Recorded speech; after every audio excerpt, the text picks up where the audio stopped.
നിതിൻ്റെ മരണം അപ്പോൾ ഇപ്പോഴും ആ ദുരൂഹത അവശേഷിക്കുകയാണ്. കാരണം നിതിൻ ആത്മഹത്യ ചെയ്തതാണോ അല്ലെങ്കിൽ നിതിനെ ആരെങ്കിലും അപകടപ്പെടുത്തിയതാണോ എന്നൊക്കെയുള്ള കാര്യങ്ങളിൽ ഇപ്പോഴും ദുരൂഹത അവശേഷിക്കുന്നുണ്ട്.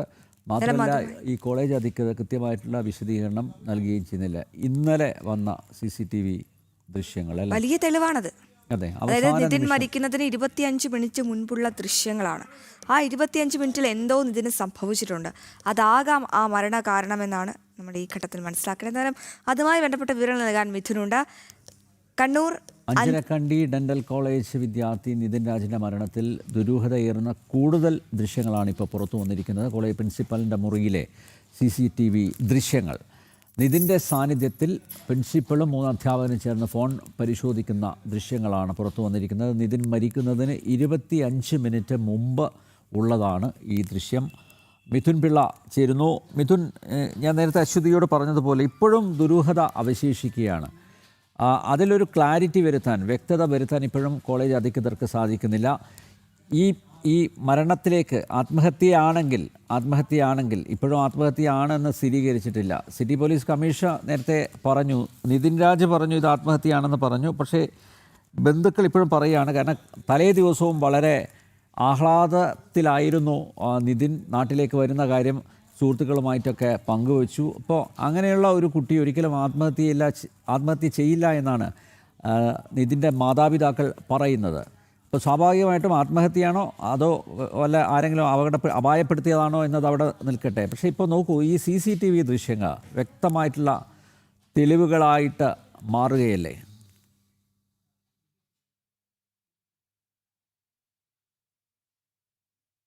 നമുക്കറിയാം, നിതിൻ രാജിന്റെ മരണവുമായി ബന്ധപ്പെട്ട് അതിനിർണായക തെളിവ് തന്നെയാണ് ഇപ്പോൾ പുറത്തു വന്ന ഈ CCTV ദൃശ്യം എന്ന് പറയുന്നത്. പ്രിൻസിപ്പലിന്റെ മുറിയിൽ നിന്നുള്ള CCTV ദൃശ്യങ്ങളാണ് പുറത്തു വന്നത്. ഈ ദൃശ്യങ്ങളിൽ നിതിന് പുറമെ പ്രിൻസിപ്പലും മറ്റ് 3 അധ്യാപകരുമുണ്ട്. ചില ദൃശ്യങ്ങളിൽ 4, പ്രിൻസിപ്പലിനെ കൂടാതെ മറ്റ് 4 അധ്യാപകരും കൂടി ആ ദൃശ്യങ്ങളിൽ നമുക്ക് കാണുവാൻ വേണ്ടി സാധിക്കുന്നുണ്ട്. നിതിന്റെ ഫോണ് ഈ അധ്യാപകർ വാങ്ങി പരിശോധിക്കുന്നതടക്കം ഈ ദൃശ്യങ്ങളിൽ നമുക്ക് കാണുവാൻ വേണ്ടി സാധിക്കും. അതിൽ ഏറ്റവും പ്രധാനപ്പെട്ട സംഭവം, ഈ ലോൺ ആപ്പുമായി ബന്ധപ്പെട്ട് ലത എന്ന അധ്യാപികയുടെ നമ്പർ നിതിൻ രാജ് കൊടുത്തിരുന്നു എന്ന് വിവരം നേരത്തെ തന്നെയുണ്ട്. ഇതേ തുടർന്ന് ഈ ലത എന്ന അധ്യാപിക പ്രിൻസിപ്പലിന് പരാതി നൽകുകയും ചെയ്തിരുന്നു. ഈ പരാതിയുടെ അടിസ്ഥാനത്തിലാണ് നിതിനെ ഈ പ്രിൻസിപ്പലിന്റെ മുറിയിലേക്ക് വിളിച്ചു വരുത്തുകയും അവിടെ വെച്ച് ഈ കാര്യങ്ങൾ ചോദിച്ചറിയുകയും ചെയ്തത്. ആ ചോദിച്ചറിയുന്ന കൂട്ടത്തിൽ നിതിൻ രാജ് ആണോ ലത എന്ന അധ്യാപികയുടെ നമ്പർ ഈ ലോൺ ആപ്പുകാർക്ക് നൽകിയെന്ന് അടക്കമുള്ള വിവരങ്ങൾ ചോദിച്ചു എന്നാണ് മനസ്സിലാക്കാൻ വേണ്ടി സാധിക്കുന്നത്. നേരത്തെ തന്നെ നമ്മൾ പുറത്തുവിട്ട് വിവരത്തിൽ പറഞ്ഞിരുന്നു. അതായത് ലത എന്ന അധ്യാപിക നിതിൻ രാജിന്റെ വളരെ പ്രിയപ്പെട്ട ഒരു അധ്യാപികയായിരുന്നു. ആ അധ്യാപികയാണ് ഇത്തരത്തിൽ ഈ ലോൺ ആപ്പിന്റെ നമ്പർ കൊടുത്ത മൂലം വളരെ മോശമായ ഒരു സാഹചര്യത്തിൽ അല്ലെങ്കിൽ മോശമായ ഒരു അവസ്ഥയിലൂടെ കടന്നു പോകേണ്ട ഒരു സാഹചര്യം ഉണ്ടായത്. ഇതേ തുടർന്നാണ് അവർ പരാതി കൊടുക്കാൻ തീരുമാനിച്ചതും ആ പരാതി പ്രിൻസിപ്പലിന്റെ കയ്യിലേക്ക് എത്തുകയും ചെയ്യുന്നൊരു സാഹചര്യം ഉണ്ടായത്. ഈ പ്രിൻസിപ്പലിന്റെ മുറിയിൽ നിന്ന് മൊബൈൽ അടക്കം ചെക്ക് ചെയ്തതിനു ശേഷമാണ് ഏതാണ്ട് അരമണിക്കൂറിനുള്ളിൽ ഈ നിതിൻ രാജിനെ മരിച്ച നിലയിൽ കണ്ടെത്തുകയും ചെയ്തത്. ഏതായാലും ഈ ലോൺ ആപ്പുമായി ബന്ധപ്പെട്ട് മറ്റൊരു അപ്ഡേഷൻ കൂടിയുണ്ട്. ഈ കേസുമായി ബന്ധപ്പെട്ട് ലോൺ ആപ്പ് നടത്തിപ്പുകാരെ Kannur city cyber crime police പിടികൂടിയിട്ടുണ്ട്. നോയിഡയിൽ നിന്നാണ് ഈ കണ്ണൂർ പോലീസ് ഇവരെ പിടികൂടിയത്. ഗാസിയാബാദ് സ്വദേശിയായ ഋഷികേശ് തിവാരി, ഉത്തർപ്രദേശ് സ്വദേശി പ്രശാന്ത് ഗേവൽ, ഫരീദാബാദ് സ്വദേശിയായ പ്രകാശ് ജയ് എന്നിവരെയാണ് ഈ ആപ്പ് നടത്തിപ്പുമായി ബന്ധപ്പെട്ട് പോലീസ് പിടികൂടിയിരിക്കുന്നത്. ഇവരാണ് നിരന്തരം ഈ നിതിൻ രാജിനെ ആപ്പിൽ പൈസ തിരിച്ചടക്കാത്തതിനെ തുടർന്ന് വലിയ തോതിലുള്ള ഭീഷണി ഉയർത്തുകയും ഈ ഏതാണ്ട് ഒരു ദിവസം തന്നെ ഏതാണ്ട് 98 മെസ്സേജ് അടക്കം ഈ നിതിൻ രാജിന്റെ ഫോണിലേക്ക് എത്തുകയും ചെയ്യുന്ന ഒരു സാഹചര്യം ഉണ്ടായത്. ഇത് വളരെ ആക്കുന്ന ഒരു സാഹചര്യം ഉണ്ടായത് ഈ ലോൺ ആപ്പുകാരാണ്. ആ അന്വേഷണമാണ് ഇപ്പോൾ 3 പ്രതികളെ പിടികൂടുന്നതിലേക്ക് എത്തിയിരിക്കുന്നത്. നന്ദി. മിഥുനൊരു ചോദ്യം കൂടി. അതായത് ഈ CCTV ദൃശ്യങ്ങൾ ഈ കേസിൽ വളരെയധികം നിർണായകമാണ്. കാരണം നിതിൻ അവിടെ നിന്നും പൊട്ടിക്കരഞ്ഞുകൊണ്ട് പുറത്തിറക്കുന്ന ദൃശ്യങ്ങളും നമുക്ക് നേരത്തെ ലഭിച്ചിരുന്നു. എന്തായാലും ഈ 2 CCTV ദൃശ്യങ്ങളും ഈ കേസിനെ എങ്ങനെയാകും സ്വാധീനിക്കുക ലോൺ ആപ്പിന്റെ അപ്പുറത്ത്? ഇതിൽ നമ്മൾ ശ്രദ്ധിക്കേണ്ട, ഈ CCTV ദൃശ്യത്തിൽ ആരോപണ വിധേയനായ MK റാം എന്ന അധ്യാപകനോ മറ്റേ സംഗീത എന്ന് പറയുന്ന മറ്റൊരു അധ്യാപികയോ, അതായത് ആരോപണ വിധേയരായ 2 അധ്യാപകരും ഈ ദൃശ്യങ്ങളിൽ ഇല്ല എന്നുള്ളത് എടുത്തു പറയേണ്ടതാണ്. അപ്പോൾ എന്ത് കാരണമാണ് ഈ നിതിൻ രാജിനെ ആത്മഹത്യയിലേക്ക് നയിച്ചെന്നൊരു കാര്യം അവിടെ നിൽക്കുന്നുണ്ട്. കാരണം ഈ ലോൺ ആപ്പുമായി ബന്ധപ്പെട്ട വിഷയങ്ങളാണോ ആ വിഷയത്തിന്റെ പുറത്ത് ഈ നിതിൻ രാജിന്റെ പ്രിയപ്പെട്ട അധ്യാപികയായ ലതയ്ക്കുണ്ടായ ബുദ്ധിമുട്ടാണോ ഇത്തരത്തിൽ ഒരു ആത്മഹത്യയിലേക്ക് നയിച്ചെന്നടക്കമുള്ള ദുരൂഹത ഇപ്പോഴും നിൽക്കുകയാണ് എന്ന് തന്നെ പറയാനിരിക്കുന്നു. ഈ പ്രിൻസിപ്പളിന്റെ റൂമിന്റെ പുറത്തു നിന്നുള്ള ദൃശ്യങ്ങളാണ് നേരത്തെ പോലീസിന് ലഭിച്ചത്. അതിൽ ഈ നിതിൻ രാജ് കരഞ്ഞുകൊണ്ട് പ്രിൻസിപ്പളിന്റെ റൂമിൽ നിന്ന് പുറത്തേക്ക് പോകുന്ന ദൃശ്യങ്ങളടക്കം ലഭിച്ചിട്ടുണ്ട് എന്ന് വ്യക്തമാക്കുകയും ചെയ്തിട്ടുണ്ടായിരുന്നു. മാത്രമല്ല ദൃക്സാക്ഷികളടക്കം ഈ നിതിൻ രാജ് കരഞ്ഞു പോകുന്നത് കാണുകയും ചെയ്തിട്ടുണ്ട്. കേസ് അന്വേഷണം മുന്നോട്ട് പോവുകയാണ്. ഇതിനി ഒരു വ്യക്തത വരേണ്ടതുണ്ട് എന്ന് തന്നെയാണ് പറയേണ്ടത്.